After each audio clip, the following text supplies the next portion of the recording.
Salut et bienvenue dans le fauteuil rouge. Le fauteuil rouge, ça fait des semaines et des semaines que j'en parle. Qu'est-ce que c'est ? Alors, en quelques mots, le fauteuil rouge, c'est un podcast. Et vous vous dites, encore un mec qui fait un podcast. Oui, c'est vrai. Vous dites, encore un mec qui crée de la nouveauté. Qui se dit créer de la nouveauté. Oui, c'est vrai. Mais c'est pas grave, je m'en fous.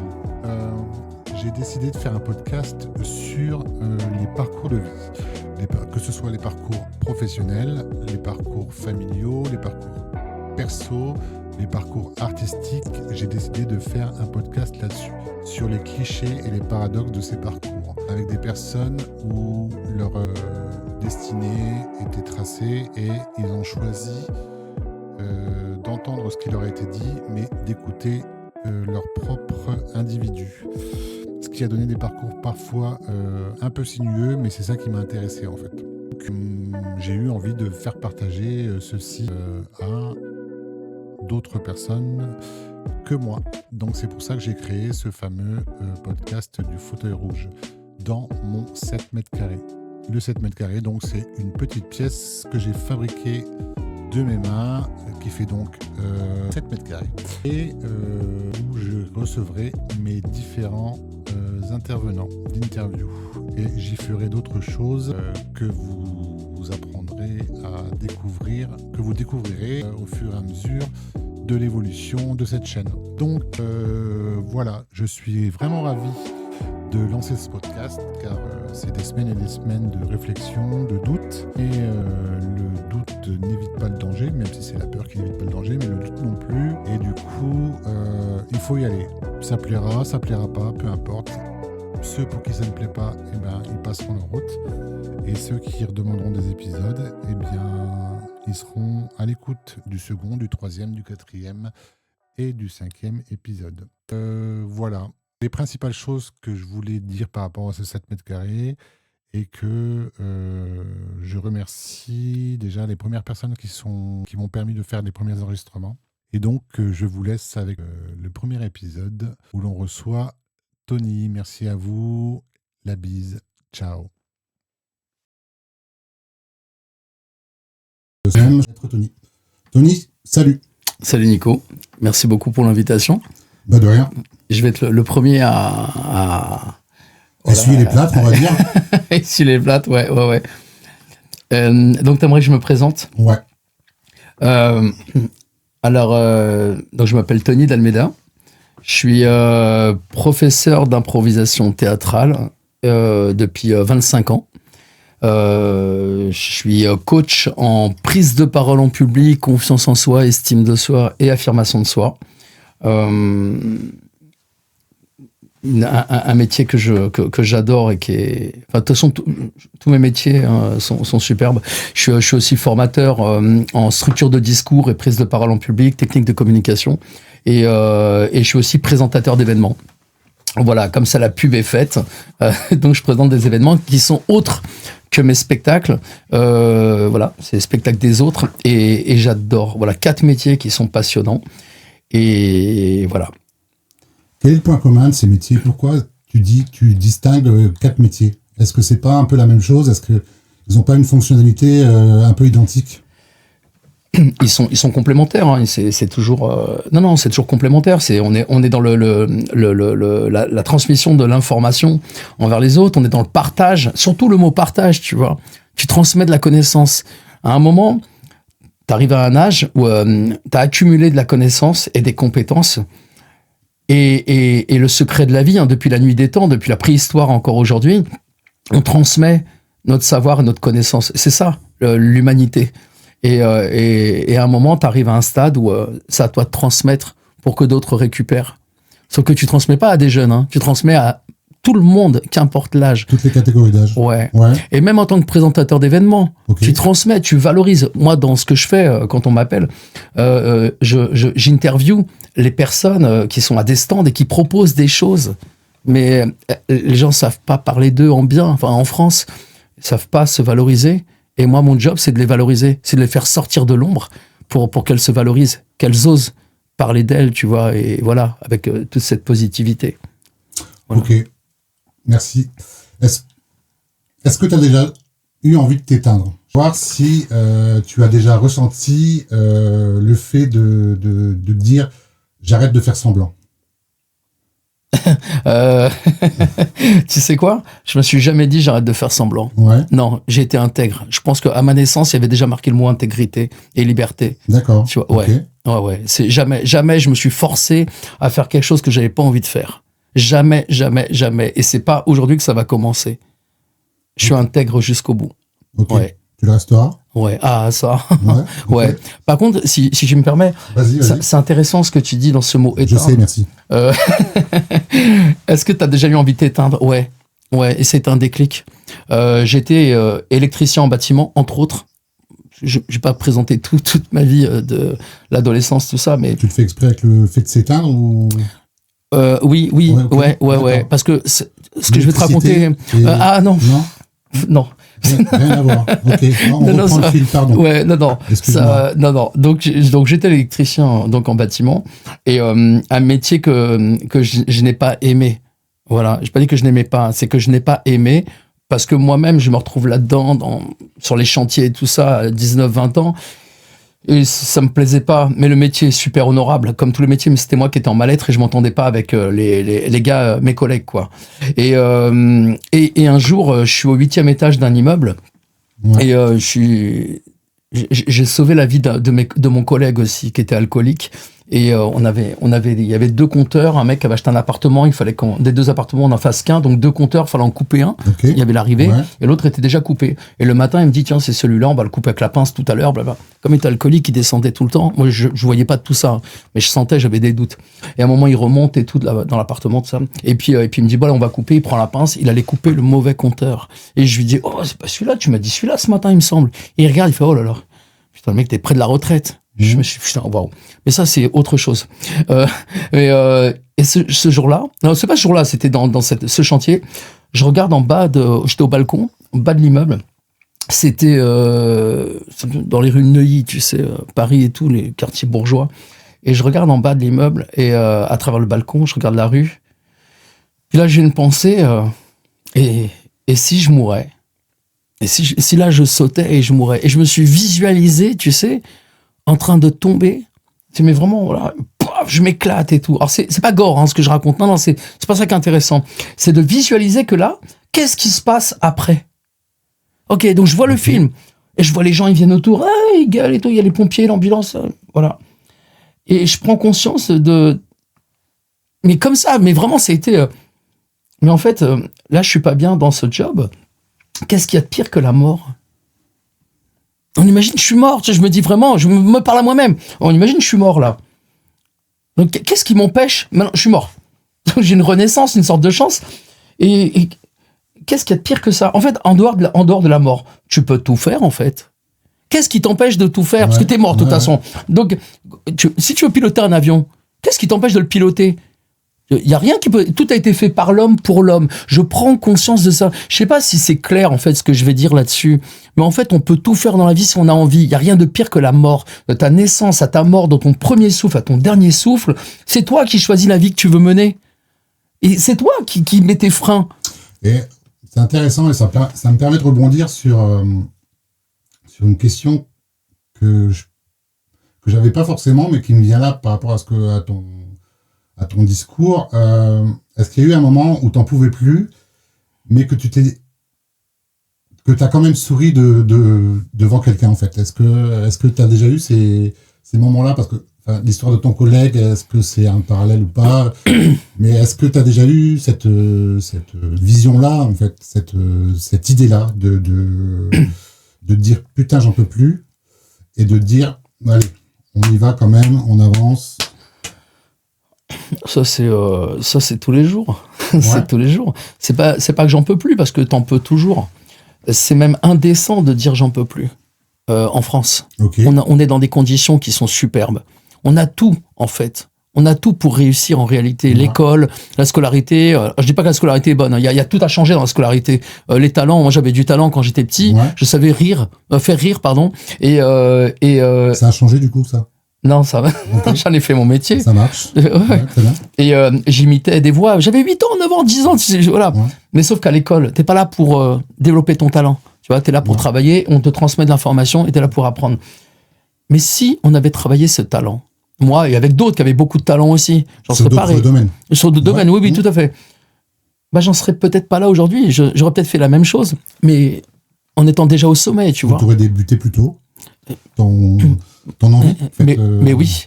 Et je serais pas passé par 20 ans d'histoire à faire des métiers, tu vois, à essayer de chercher des métiers. Parce que, comme je te disais, j'étais électricien en bâtiment. Mais j'ai mon premier métier, alors déjà, tous les week-ends de 17 ans à 19 ans, c'était sur les marchés. 5 heures du matin debout, 6 heures du matin, hop, t'es sur le marché jusqu'à 15 heures. Tu vends des fruits et des légumes. Tu démerdes pour gagner de l'argent, quoi. Ensuite, tu développes donc tes transpaletiers, mon premier job. J'ai été viré au bout de 3 semaines. Je m'en souviens encore. On m'a dit non productif. Ok. Ensuite, donc, électricien en bâtiment, installateur en téléphonie, éducateur spécialisé, approvisionneur de machines à boissons, plein de métiers. Et ensuite, pendant quasiment 16 ans, j'ai réussi à devenir informaticien. Waouh. Ok. Je veux dire, en partant de zéro, sans diplôme, j'ai raté mon BEP d'un demi-point, tu vois. Ok. Et donc, je pensais que j'étais un cancre. Bon, au fur et à mesure, tu vois, de la vie, t'es réussi dans la vie, c'est ton permis déjà. Waouh, j'ai réussi à avoir mon permis. Waouh. Tu peux être un cancre talentueux. Oui, mais ça, c'est toi qui le dis aujourd'hui. Quand moi j'ai mon âge, oui, bien sûr. Mais tu n'as pas cette maturité, tu sais, tu grandis, tu pars en BEP électrotechnique, parce que c'est pour toi le BEP, parce que tu viens de cité, tu grandis dans les quartiers pauvres au Bas-Meudon, dans les Hauts-de-Seine, à côté de l'usine Renault, tu vois, il y a quartier populaire. Mais journaliste, c'est pas pour toi. Photographe, c'est pas pour toi. Tu vois, des métiers que t'avais envie de faire, tu vois, que t'aurais kiffé. Non, toi, c'est chaudronnier. Ah ouais, ok. Comptable. Ok. Électricien en bâtiment. Ok. Mais sinon, pas autre chose. Et comment tu vas avoir confiance en toi, déjà? Tu grandis bancal, tu vois. Et enfin, pour moi, dans ma vie, je grandis bancal. Alors qu'en réalité, s'il y a des gens qui écoutent comme ça, t'as 17 ans, 18 ans, 19 ans, tous ces métiers sont nobles. Tous. Il n'y a pas un métier qui n'est pas noble, tu vois. Mais c'est juste que toi, t'es en mal-être, et ton mal-être, tu vas le transmettre aux autres parce que t'es pas là où tu devrais être. Et quand je réussis à être informaticien, ça a duré 16 ans, beaucoup d'intérim. Mais j'ai galéré, j'étais nul. S'il y en a qui voient un jour, qui m'ont eu en collègue, j'étais un naze en informatique jusqu'au bout pendant 16 ans. Je tricotais pour essayer d'apprendre tous les jours et je voyais des jeunes qui arrivaient. Putain, ils avaient déjà fait leurs études et tout. Ils étaient largement meilleurs que moi. Ah, j'ai laissé tomber, tu vois. Au bout de 16 ans, j'ai laissé tomber. Donc en juin 2011. Voilà. Mais par contre, j'étais déjà dans l'improvisation théâtrale depuis l'âge de 22 ans. Et j'ai pas lâché. C'est-à-dire que quand je travaillais dans la journée, le soir, je donnais mes cours. Ok. Tu vois. Donc, et du coup, si on revient sur ton activité principale, si je me trompe pas, de coach, franchement, est-ce que tu irais te voir en séance? Je crois que je me pourrirais moi-même. T'es ouf ou quoi? Est-ce que tu t'écouterais jusqu'au bout? Tu lèverais les yeux au ciel? Est-ce que tu irais te voir? Franchement, tu sais quoi? Si je serais dans les doutes de ce que je veux faire après, si j'étais à la limite d'un burn-out, si j'avais pas confiance en moi, j'irais me voir. Ouais.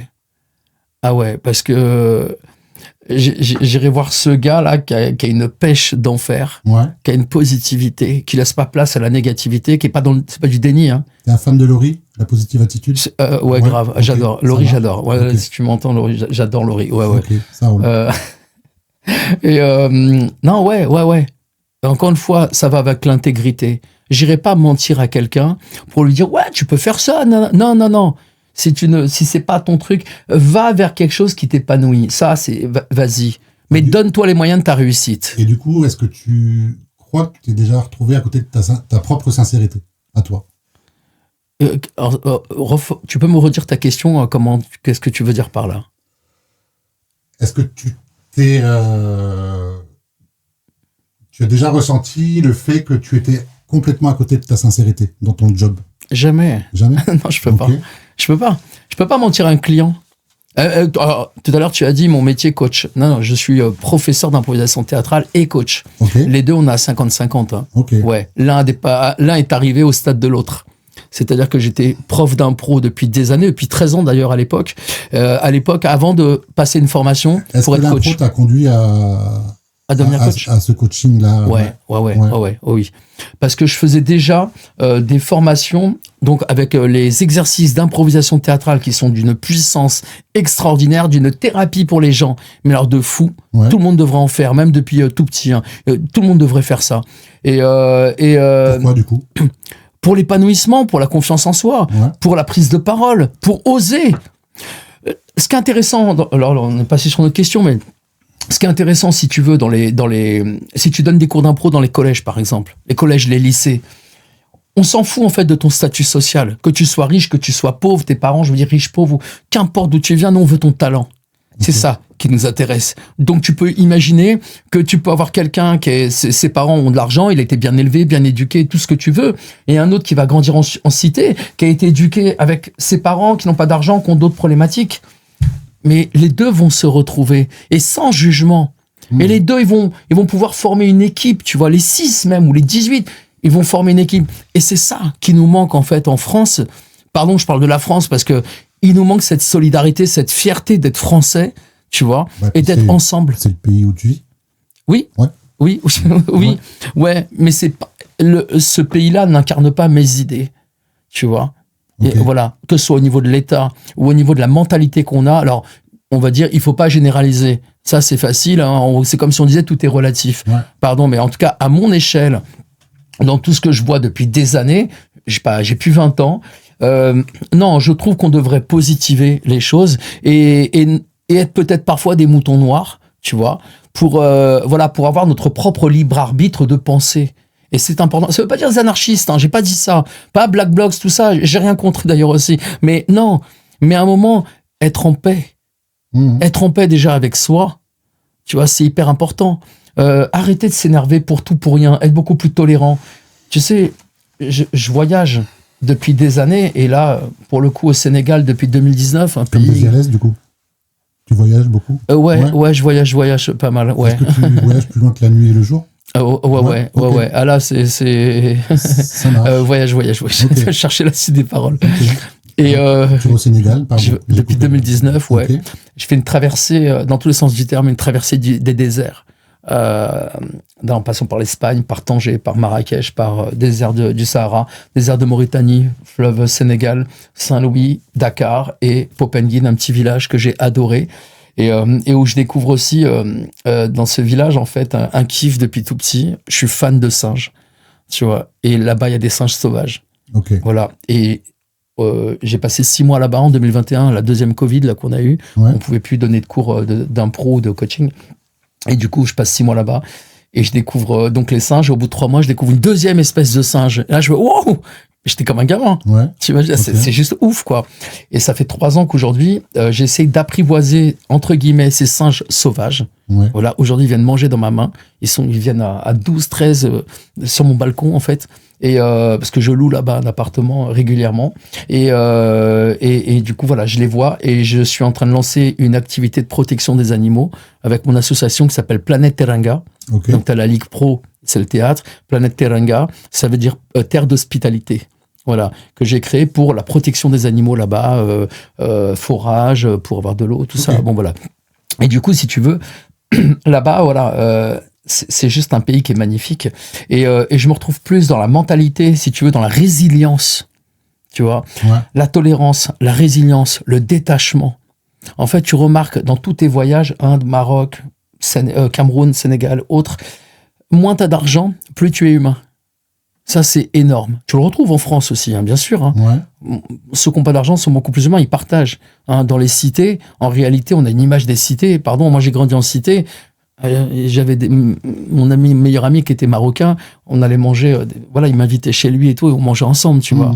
Là au Sénégal, ils partagent tout, et pourtant ils n'ont rien, et je trouve ça extraordinaire. Et nous, en fait, on a tout, et on ne se rend pas compte, tu vois, de tout ce que l'on a.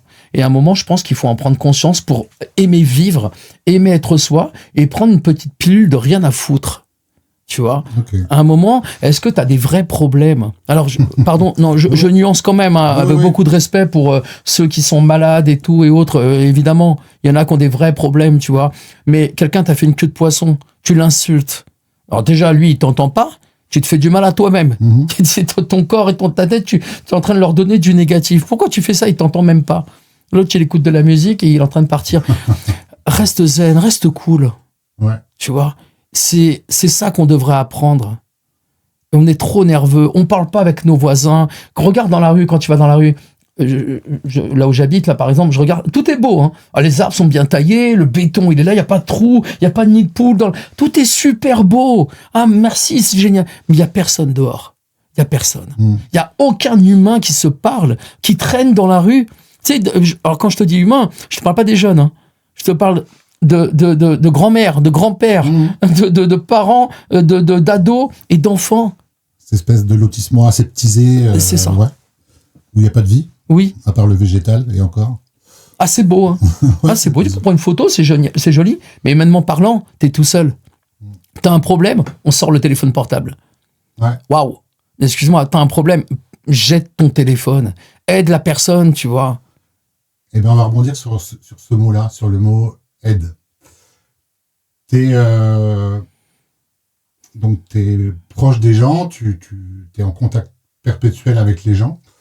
Et est-ce qu'il y a déjà, si je peux les appeler comme ça, un client? Ouais, ça te dérange pas que je dise client? Non, en tant que coach, c'est des clients. Ok. Est-ce que tu as déjà eu un client qui... parce que tu es censé les aider au départ. Est-ce que tu as déjà eu un client qui t'a vraiment touché, plus que prévu? Et que ça t'a remis en cause, mais en tout cas, ça a changé ton paradigme. Alors, la première chose, c'est que je n'aide pas les gens. Je suis coach. Ouais. Je n'aide pas les gens. Je les accompagne vers leur réussite. Ok. Et c'est hyper important ce que je dis. Hein. Ouais, tout à fait. Un coach n'aide pas les gens.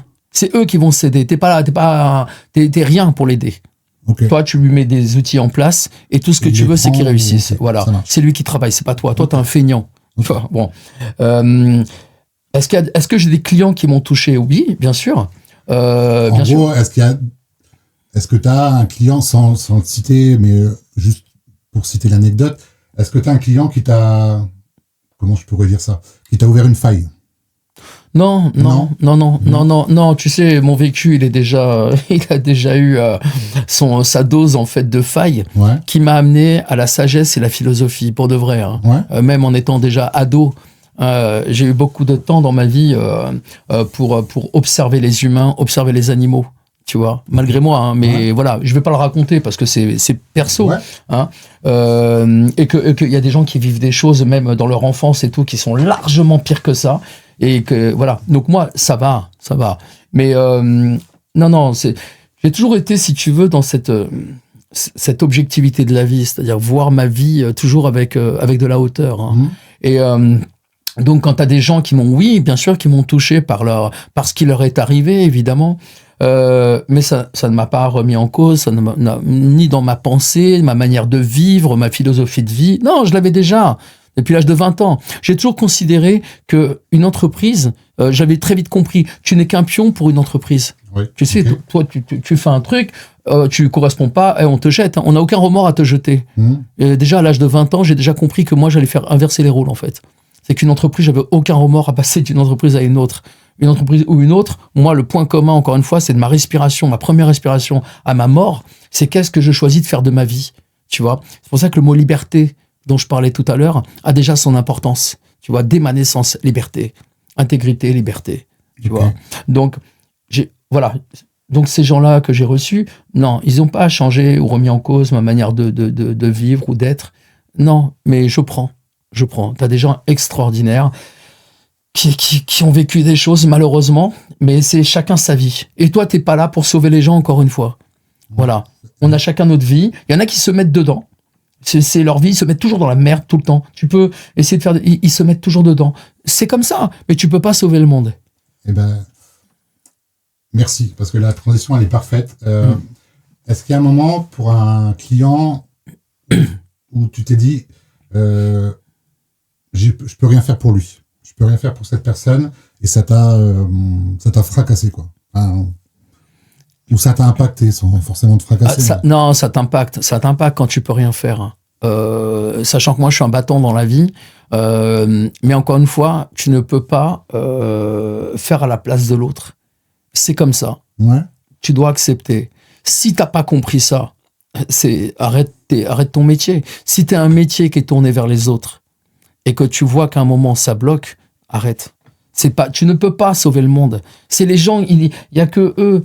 C'est eux qui doivent comprendre que c'est eux qui gèrent leur vie. Je vais te raconter une anecdote. J'ai un ami, un très très bon ami à moi, quand j'avais 13 ans, on allait jouer au ping-pong dans les parcs. Mais pendant des années, je suis devenu bon en tennis de table et du coup, ça m'a donné des réflexes de malade. Et mon pote, en fait, il y a peut-être 10 ans de ça, il s'est suicidé. Okay. Et c'était un mec en or. Il me faisait marrer, ce con.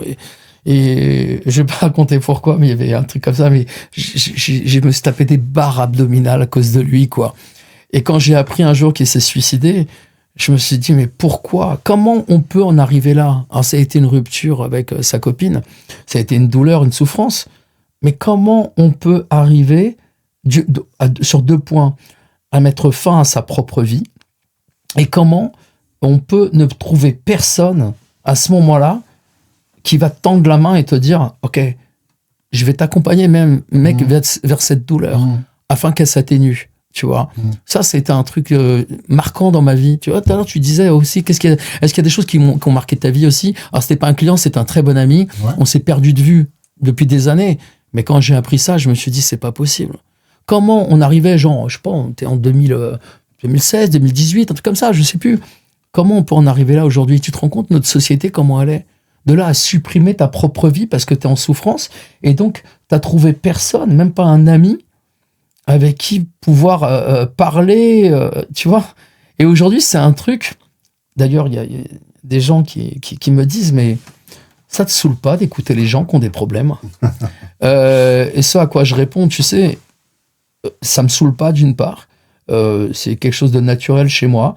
Mais non, je préfère prendre le temps d'écouter des gens qui ne vont pas bien que de m'imaginer un jour qu'ils se sont suicidés. Ouais. C'est pas possible. On peut tout faire, sauf en arriver là. On peut tout faire. Ça, c'est hyper important, tu vois. Une personne, si elle comprend... T'es dans un boulot, ton boulot, il te plaît pas, va-t'en. Ouais, mais après, j'ai pas d'argent. Oh, mais si tu meurs, si tu te suicides, on n'est plus dans de l'argent, on n'est plus dans tout ça. Tu vois. Tu peux pas. Coupe tout. Va voyager, va marcher, va faire le chemin de Jacques de Compostelle, débrouille-toi, fais un break dans ta vie, débrouille-toi, mais reviens plus fort. Tout sauf mettre fin à ta vie. Sinon, va voir un psy, va voir un coach, va voir tes amis, rappelle des amis d'enfance, débrouille-toi, mais ne pense pas à ça. La vie, elle est importante, elle est précieuse. T'as 2 mains, t'as 2 bras, t'es pas malade, tu peux faire quelque chose même pour les autres. Avance, quoi. Oui, ouais. Et si toi, t'as du mal à être avec toi-même, pars en Afrique. Il y a des gens, ils auront besoin de ton aide, tu vois. Ils auront besoin de tes connaissances. Ce que tu veux dire par là, c'est qu'il n'y a que toi qui te permet de dire avance, en fait. Tu peux écouter les autres, les entendre, mais le décisionnaire, c'est toi. Ouais. Il n'y a rien qui peut t'arrêter à part la mort. Donc ne devance pas ça. Ouais. Ne va pas là-dedans. Tu vois, parce que tu la rencontreras un jour, de toute façon. Donc, voilà. Ok.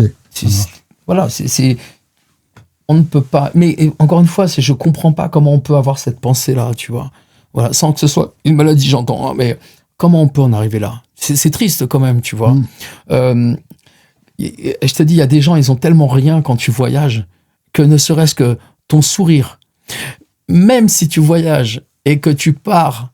Je disais tout à l'heure, pour aider les gens, aider à travers tes connaissances que tu peux transmettre, tu vas te rendre compte d'une chose, tu vas recevoir énormément d'amour. Ouais. Tu vois, c'est pas toi qui vas aider, c'est eux qui vont t'aider. Ouais. C'est ça la vraie idée que je suis en train de transmettre, tu vois, dans ce que je te dis.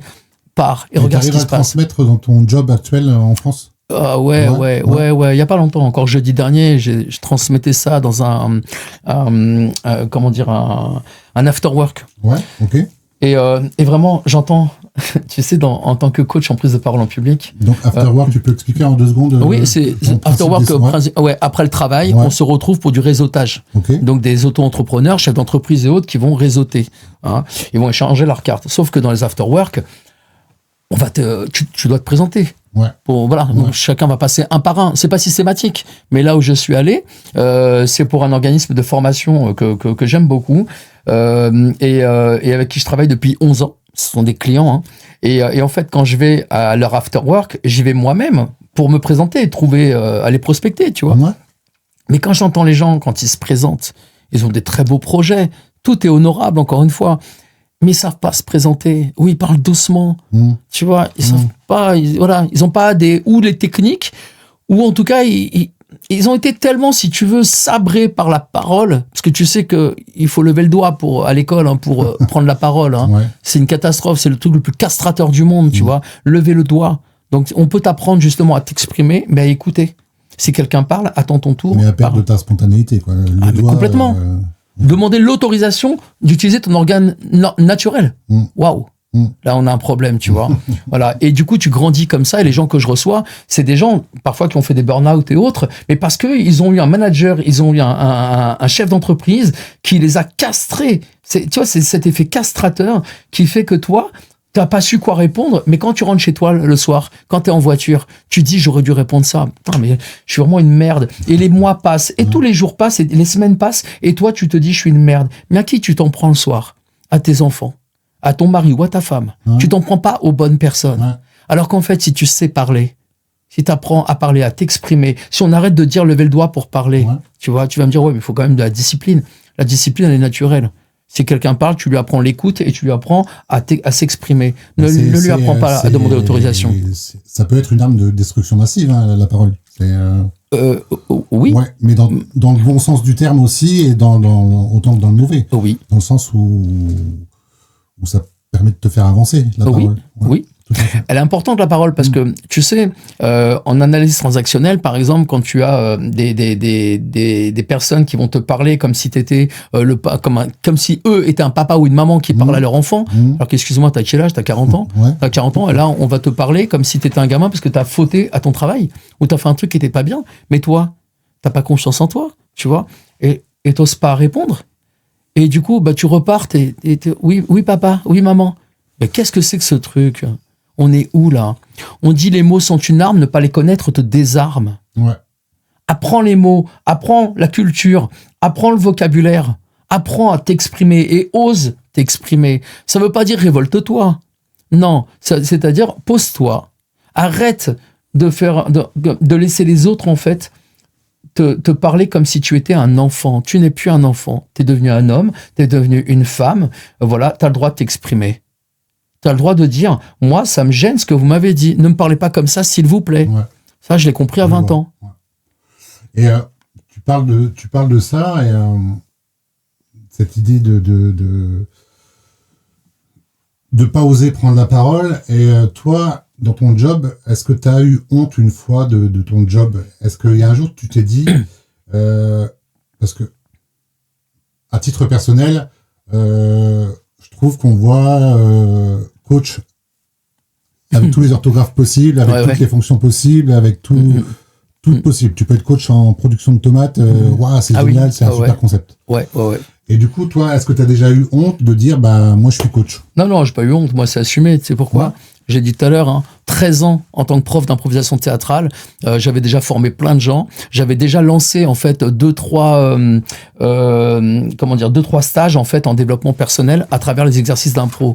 Okay. Donc moi, si tu veux, pour ma part, je cherchais en fait à légitimer, parce qu'il n'y a pas de diplôme d'improvisation théâtrale, de théâtre d'impro. Okay. Ça n'existe pas encore aujourd'hui en 2025. Et donc je voulais un truc qui allait 2025, ouais. Oui, c'est déjà. Ouais.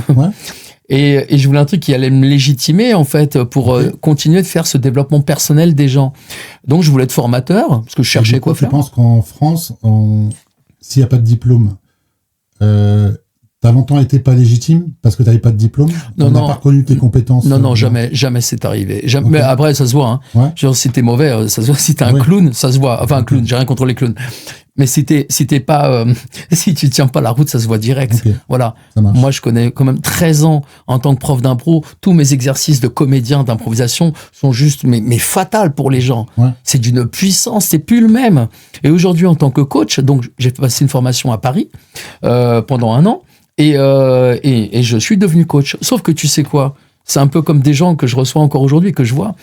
Quand j'ai été diplômé coach, certifié coach, là, on me dit, voilà, ton diplôme.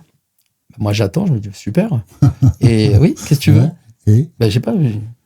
On mange Des ailes qui vont pousser ou quoi? on mange Ouais. une soupe, Ouais, c'est ça. on On fait la teuf, on fait ça. Ça se passe comment? Là, je suis coach. Tu ressens rien. Ok. C'est ce qu'on appelle le syndrome de l'imposteur après. Ouais, ok. Parce que tu vas faire donc du coaching en one-to-one. Et sauf que toi, tu es tellement habitué, tu sais, à performer des gens à travers tes exercices, Ouais. qu'en fait, les outils de coach, ils sont bien, mais moi, c'est d'une lentitude absolue. Donc, il me manquait quelque chose. Je me suis dit, ouais, j'arrête. Même au bout de 4-5 coachings, je me sentais pas, je sais pas, je vibrais pas, en fait. Et j'ai failli arrêter. Et qu'est-ce qui a fait que j'ai repris? Tu sais quoi? C'est parce que j'ai créé mon site web. Et je me suis dit, vas-y, t'as fait quand même une formation et tout. Vas-y, je crée mon site web quand même. Et là, en créant mon site web, j'ai réfléchi sur quel style de coach je suis. Ok. Pas je voulais être, je suis. Je suis actuellement. Ouais. Voilà. Ok. À quel moment je suis fort? Quand je suis avec des groupes. Mais est-ce qu'on peut coacher 15 personnes qui viennent pas pour les mêmes raisons? La réponse, c'est oui. Ok. Donc, j'ai fusionné mes outils de comédien improvisateur, tous mes exercices et mes outils Avec de coach. ton diplôme de coach, ouais. Voilà. Ouais, ok. Et là, ça a donné un truc superbe. Et là, 10 ans, 12 ans, 13 ans plus tard, Et tu dis... j'y suis. C'est cool. Ça, c'est... Ouais. C'est un combat, coach. C'est un combat. Tu sais, dans mes métiers, je rebondis sur... Tu m'as pas posé la question, mais elle est importante. Enfin, moi, je dois dire, c'est important. Dans tous les métiers que j'ai faits, dans certains métiers, j'ai eu des managers, j'ai eu des patrons qui m'ont mal parlé. Tu vois, et moi, avec mon intégrité... On prône la bienveillance ouais. perpétuelle. Hein? Pas. Ok. C'est pas donné à tout le monde. Hein. On est dans quelque chose on est dans la superficialité là-dedans. Et en fait, ces personnes-là qui m'ont mal parlé, je les ai recadrées. Jamais j'ai attaqué. Jamais de ma vie, j'ai attaqué quelqu'un au niveau professionnel, même en dehors. Ok. Jamais. Mais combien de personnes j'ai rencontrées qui m'ont parlé mal, tu vois, dans mes métiers, même en tant qu'artiste. Je vais pas citer de nom, mais s'il y a des gens qui reconnaissent, ils sauront de qui je parle. 3 personnes qui me reçoivent dans leur bureau après un spectacle et qui me font toute une mise en scène alors que c'est moi le prof de théâtre. Et là, ils m'attendent comme un entonnoir, ils me posent des questions pour ensuite me sabrer, tu vois. J'ai failli retourner le bureau. Mais vous êtes qui? Je vous appartiens pas. Je suis libre. Et tout le monde est libre. Personne ne doit vous manquer de respect.